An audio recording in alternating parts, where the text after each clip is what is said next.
अगर भगवान तुमसे इंतजार करवा रहे हैं तो तैयार रहना, वो उनसे कहीं ज्यादा देने वाले हैं जितना तुमने मांगा है। जिस तरह लोग मुर्दे इंसान को कंधा देना पुण्य समझते हैं, काश इस तरह जिंदा इंसान को सहारा देना पुण्य समझने लगे तो जिंदगी आसान हो जाएगी। मत सोच इतना जिंदगी के बारे में, जिसने जिंदगी दी है उसने भी तो कुछ सोचा होगा। बेवजह ही नहीं होती लोगों से मुलाकात, किसी से सबक मिलता है तो किसी से ज्ञान।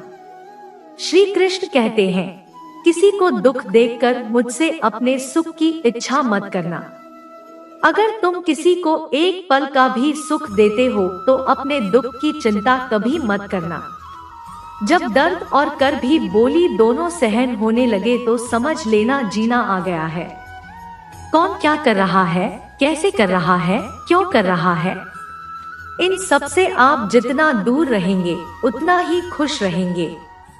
हंसते रहो तो दुनिया साथ है, वरना आंसुओं को तो आंखों में भी जगह नहीं मिलती। जीवन में जो होता है वह किसी वजह से होता है, या तो वह आपको कुछ बनाकर जाता है या फिर कुछ सिखाकर कटना पिसना और अंतिम समय तक निचोड़े जाना। गन्ने से बेहतर कौन जानता है कि मीठा होने का नुकसान कितना होता है।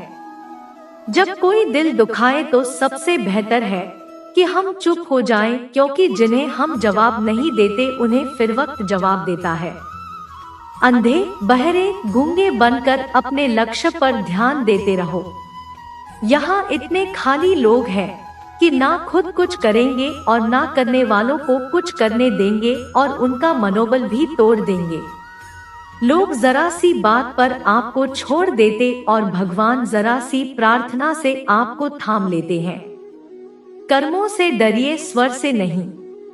ईश्वर तो माफ कर देता है मगर कर्म नहीं।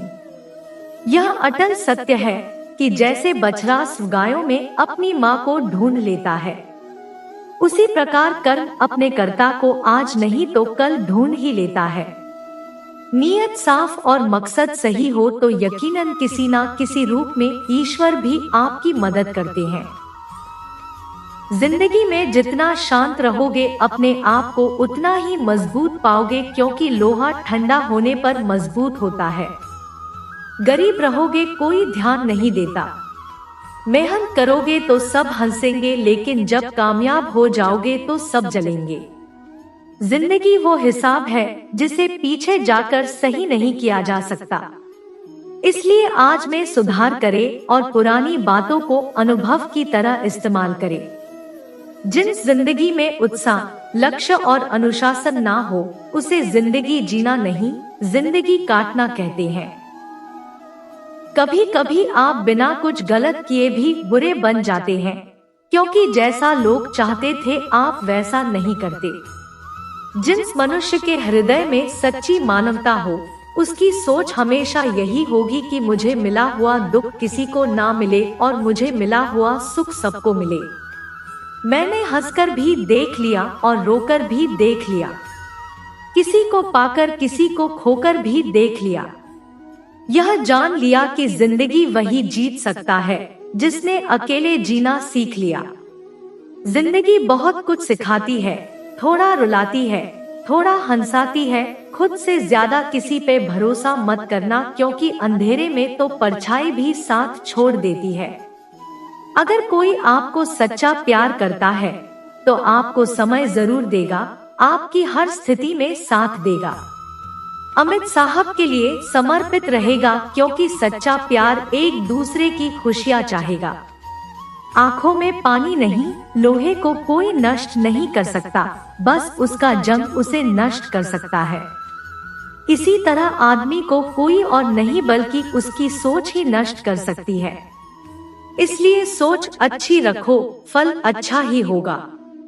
इतना कमजोर मत बनो कि कोई भी आपको तोड़ सके, बल्कि इतना मजबूत बनो कि आपको तोड़ने वाला खुद ही टूट जाए। दर्द आपको मजबूत बनाता है, डर आपको बहादुर बनाता है, अनुभव आपको सीखा देता। जिस दिन हम समझ जाएंगे कि सामने वाला गलत नहीं, सिर्फ आपकी सोच हमसे अलग है, उस दिन जीवन में सब दुख दूर हो जाएंगे। क्यों रोते हो? मन का ना होने पर जो लिखा है वही होकर रहेगा। एक रास्ता बंद करने से पहले भगवान 10 रास्ते खोल देते हैं। गर्मी के मौसम में पत्ते सूखने के बाद भी पंछी घोंसला नहीं छोड़ती, क्योंकि वो जानते हैं फिर से बरसात आएगी और पैर पर नए पत्ते आएंगे। जो हुआ उसे भूलकर नई शुरुआत करो और याद रखो, जिसका कोई नहीं होता उसका भगवान होता है। मतलब से जुड़े रिश्ते मतलब तक साथ देते हैं, लेकिन दिल से जुड़े रिश्ते आखिरी सांस तक निभाते हैं। अच्छा काम करते रहो, चाहे कोई सम्मान करे या ना करे, क्योंकि सूर्योदय तब भी होता है जब करोड़ों लोग सोए रहते हैं। दुनिया में हर एक काम आसान है, केवल अंदर से आवाज आनी चाहिए। हमेशा मेहनत और उस परमात्मा पर विश्वास रखना इस सफलता का सूत्र है। जीवन में सबसे बड़ी गलती वो है जिस गलती से हम कुछ सीख नहीं पाते। जो व्यक्ति अपने मन को काबू में कर सकता है वह जिंदगी में कुछ भी कर सकता है। इंसान की अच्छाइयों पर सब खामोश रहते हैं, लेकिन चर्चा अगर बुराई पर हो तो गूंगे भी बोल पड़ते हैं। श्री कृष्ण कहते हैं, तुम्हारे बीते हुए कल को तो मैं ठीक नहीं कर सकता, क्योंकि तुम वर्तमान में अगर अच्छा कर्म करोगे तुम्हें तुम्हारा आने वाला कल जरूर उजागर करूंगा। झूठी बातों पर लोग आपकी वाहवाही करेंगे, वही लोग आपको तबाह करेंगे। बुरे से बुरा क्या ही होगा। हम तो हमेशा ही सोच लेते हैं, मगर अच्छे से अच्छा क्या होगा हम ये कभी नहीं सोचते हैं। जो ईश्वर रात को पेड़ पर बैठे पक्षियों को कभी गिरने नहीं देता, तो सोचो वह तुम्हें अकेला और बेसहारा कैसे छोड़ सकता है। आज के जमाने में कोई अपना नहीं होता, सिर्फ लोग तब तक साथ देते हैं जब तक उनका स्वार्थ होता है। अगर कोई अकेला है तो इसका मतलब यह नहीं कि उसे कोई पसंद नहीं करता, बल्कि वह अकेला इसलिए है क्योंकि उसने दुनिया की औकात जान ली। एक बार राजा और उसका मंत्री तलवार को साफ कर रहे होते हैं। तलवार को साफ करते समय अचानक राजा के पैर पर तलवार गिर जाती और राजा के पैर की उंगलियां कट जाती है। उस राजा को उंगली कटने के कारण बहुत ही तकलीफ हो रही थी, बहुत ही दर्द हो रहा था। लेकिन उसका मंत्री कहता है, शांत रहिए महाराज, जो कुछ भी होता है अच्छे के लिए होता है। राजा को यह बात सुनकर गुस्सा आ जाता है। वह मंत्री से कहता है कि मेरी अंगुली टूट गई और तुम कह रहे हो अच्छे के लिए हुआ। वो मंत्री राजा को समझाने की कोशिश करता है, पर वो नहीं मानता और बिना सुने गुस्से के कारण मंत्री को काल कोठरी में बंद करने का आदेश दे देता। पर मंत्री को इस बात का कोई दुख नहीं था, क्योंकि उसका अभी भी यही कहना था कि जो होता है अच्छे के लिए होता है। वो अपनी खुशी से ही अपने आप को सैनिक के हवाले कर देता है। राजा इस बात को सुनकर चौंक जाता है, सोचता है कि मेरा मंत्री कितना मूर्ख था। उसे लग रहा था कि मैंने उसे अच्छाई के लिए कैद कर दिया। इस घटना के 3 महीने बीत जाते हैं। एक दिन राजा अपने सैनिकों को लेकर शिकार करने के लिए जंगल में जाता है। राजा को एक हिरण दिखता है। हिरण का पीछा करते करते राजा घने जंगलों में चला जाता है। वो हिरण को पकड़ नहीं पाता और जंगलों में खो जाता है। वह बाहर आने के लिए रास्ता ढूंढता है, लेकिन रास्ता उसे नहीं मिलता। तभी कुछ आदिवासी लोग उसे घेर लेते हैं। उन लोगों को पता नहीं था कि वह राजा है। वो लोग अपनी देवता को बलि चढ़ाने के लिए एक इंसान को ढूंढ रहे थे।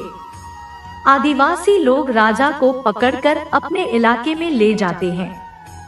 राजा उनको बार बार समझाने की कोशिश करते हैं, लेकिन वो लोग कुछ भी नहीं समझ रहे थे। वो लोग खुशी से नाचते हैं और राजा को नहलाकर बलि चढ़ाने के लिए उनको कपड़ा पहनाते हैं। अब राजा को लगता है कि वो मरने वाला है। जब आदिवासी लोगों का मुखिया राजा को मारने जाता है, तब देखता है कि राजा की पैर की अंगुली कट चुकी है। इसको देखकर उसका मुखिया कहता है, किसी इंसान की बलि नहीं दी जा सकती क्योंकि यह इंसान पूरा नहीं है, एक अंग कटा हुआ है, और उनके भगवान को एक पूरे इंसान की बलि ही दी जा सकती है। अगर ऐसे इंसान की बलि दी जाए जिसका अंग पहले से कटा हुआ है, तो उनके देवता खुश होने की जगह नाराज हो जाएंगे। फिर वो लोग राजा को छोड़ देते हैं। राजा खुशी खुशी अपने महल चला जाता है और सोचता है, अगर मेरी उंगली उस दिन ना कटी होती तो आज मेरी मौत हो जाती है। इसका मतलब मंत्री सही कह रहा था, जो कुछ होता है अच्छे के लिए होता है। फिर राजा अपने सैनिकों को आदेश देता है कि जल्दी से जाकर मंत्री को रिहा किया जाए। फिर राजा मंत्री को अपना पद वापस देते हैं और पूछते, मंत्री उस दिन मेरी उंगली कट गई, मेरे लिए अच्छा हुआ, मैं मान गया, लेकिन तुम जेल में हो, इससे तुम्हारा क्या अच्छा हुआ? मंत्री खुशी खुशी राजा से कहता, महाराज आपसे कार के लिए जाते तो आपके साथ मुझे भी आना पड़ता, और अगर मैं आपके साथ जाता तो लोग मुझे मार देते। मंत्री की बात सुनकर राजा को समझाता है कि जो भी हमारे जीवन में होता है वो अच्छे के लिए होता है। अगर हम अपने जीवन में देखें तो हमारे जीवन में भी कुछ मुश्किलें आती हैं। हम उनका सामना नहीं करते, हम उनको ही दोस्त लेते हैं। ये मुश्किलें हमें आगे बढ़ाने और मजबूत कराने के लिए ही आती है। हमें हर मुश्किलों को सकारात्मक तरीके से देखना चाहिए, क्योंकि हर चीज कुछ ना कुछ सिखाकर ही जाती है। हर व्यक्ति के जीवन में सुख और दुख का आना जाना बना रहता है। दोस्तों, मिलते हैं एक नई वीडियो में, और हमारा ये वीडियो अच्छा लगा तो हमारी चैनल को सब्सक्राइब करें।